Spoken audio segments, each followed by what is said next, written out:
শহীদ আবু সাইদ হত্যার ঘটনায় মানবতা বিরোধী অপরাধের মামলার তদন্ত প্রতিবেদন আগামী 9 এপ্রিলের মধ্যে দাখিল করা হবে বলে জানিয়েছেন চিফ প্রসিকিউটর তাজুল ইসলাম। তবে এই মামলায় প্রধান আসামি শেখ হাসিনার বিরুদ্ধে পৃথক তদন্ত প্রতিবেদন চলতি মার্চের মধ্যেই দেওয়ার কথা জানিয়েছেন তিনি।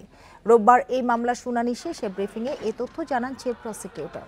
বলেন, আবু সাইদ হত্যা মামলায় এখন পর্যন্ত গ্রেপ্তার 4 আসামিকে মানবতা বিরোধী অপরাধের মামলায় গ্রেপ্তার দেখাতে আবেদন করা হলে 9 এপ্রিল তাদের হাজিরের নির্দেশ দিয়েছেন আদালত।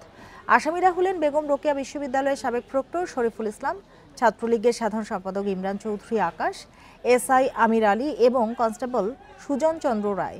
এই 4 জন আবু সাইদ হত্যায় সরাসরি জড়িত বলে অভিযোগ করেন চিফ প্রসিকিউটর। জুলাই-আগস্ট ছাত্র জনতার আন্দোলনের প্রথম শহীদ রংপুরের বেগম রোকেয়া বিশ্ববিদ্যালয়ের শিক্ষার্থী আবু সাইদ। 16 জুলাই নিহত হন তিনি। 9 এপ্রিলের মধ্যে আমরা আশা করছি আবু সাইদের ঘটনার তদন্ত রিপোর্ট এই আদালতে দাখিল করা সম্ভব হবে।